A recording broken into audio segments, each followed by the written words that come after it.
Un discurso no es un mandato. Un mandato se dispone en una norma jurídica. Al contrario, en este pleno vino el jefe del Comando Conjunto y señaló que no hicieron caso al discurso del expresidente Pedro Castillo Terrones. Señores jueces, para nosotros esta tercera parte indican que fueron las fuerzas del orden, policía y seguridad del Estado, quienes rodearon y ejecutaron la intervención del presidente de la República, el señor José Pedro Castillo Terrones, lo que es totalmente contrario a que él estuviera dirigiendo un alzamiento con el apoyo de quienes lo están deteniendo, de quienes están ejerciendo la fuerza coactiva del Estado, utilizando armas, sí, contra él. Por parte del señor Pedro Castillo no se describe ningún acto de violencia física, ningún acto de uso de armas, ningún acto de enfrentamiento armado, ningún acto de resistencia violenta por parte del señor Pedro Castillo Terrones o de quienes lo acompañaban. Esto solamente demuestra un desplazamiento vehicular, una intervención ilegítima por parte de la Policía Nacional del Perú contra nuestro presidente de la República, el señor José Pedro Castillo Terrones. Eso es todo. Muchas gracias. Gracias. La defensa del señor Torres Vázquez, ¿algún comentario? Gracias, señores. Concreto, por favor, sí, gracias, sin repetir argumentos o expresiones. Sí, señores miembros del tribunal. El representante del Ministerio Público también ha señalado que estamos en una coautoría del delito de rebelión.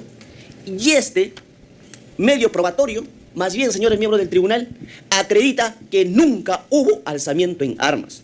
Acredita que más bien el discurso brindado por el señor Pedro Castillo Terrones simplemente quedó indiscurso porque fue la propia Policía Nacional del Perú quienes lo intervinieron, lo enmarrocaron, aun cuando era presidente, y lo llevaron sin que tenía. Eso ha sido un golpe de Estado contra el presidente Pedro Castillo Terrones. Eso es todo, señores miembros del tribunal. Muchas gracias. En ese recurso de apelación 248-2022 Suprema, si bien es cierto, fue vocal ponente el doctor César San Martín Castro el 13 de diciembre del 2022, también usted participó como en ese pronunciamiento previo. Solo dejamos constancia, señora magistrada. Continúo aquí, en este caso, este documento yo no entiendo cómo el Ministerio Público postula y asume que en este mensaje el aporte probatorio se indica que el presidente dispuso de los efectivos policiales después del mensaje. ¿Cómo pretende Fiscalía probar que el presidente disponía de la policía cuando la policía lo detiene? Es incongruente, es ilógico. Fiscalía dice, el presidente disponía de la policía lo detiene. Este documento lo único que demuestra y prueba es que se produjo una detención ilegal del señor presidente constitucional de la República, José Pedro Castillo Terrones. Ocurrió a las 13:40 horas, cuando estaba en funciones. Y aquí hemos recibido información testimonial que nos indican que se le intervino.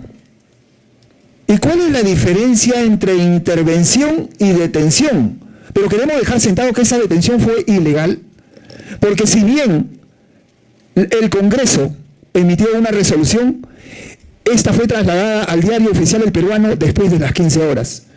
Y cuando una norma es válida al día siguiente de su publicación, o sea, el día 8, recién se pudo dar ese tema, aparte de que no se siguió el procedimiento, aparte que no se dejó en estado de indefensión al señor presidente José Pedro Castillo Terrones. Eso es lo que demuestra este documento. No demuestra que ha habido alzamiento armado.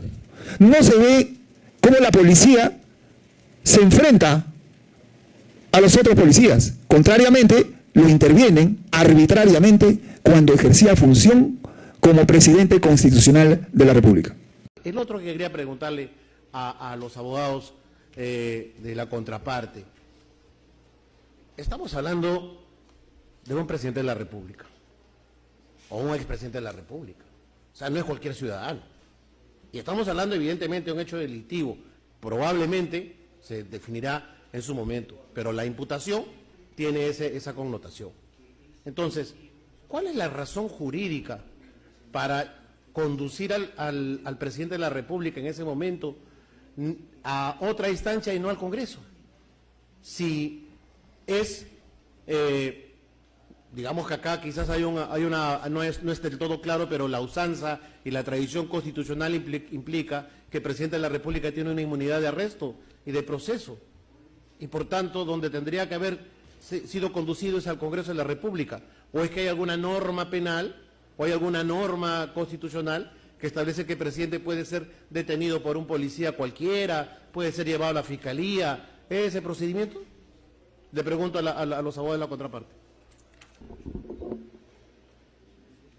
Si recordamos, el 7 de diciembre de 2023, la detención se realizó después de haberse efectuado la vacancia.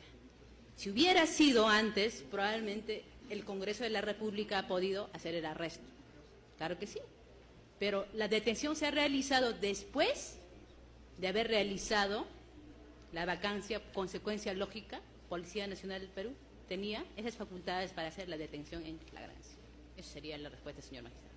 O sea, se habría levantado ya la inmunidad de proceso en vista de la acusación constitucional aprobada. Se había publicado ya la resolución del levantamiento de las prerrogativas.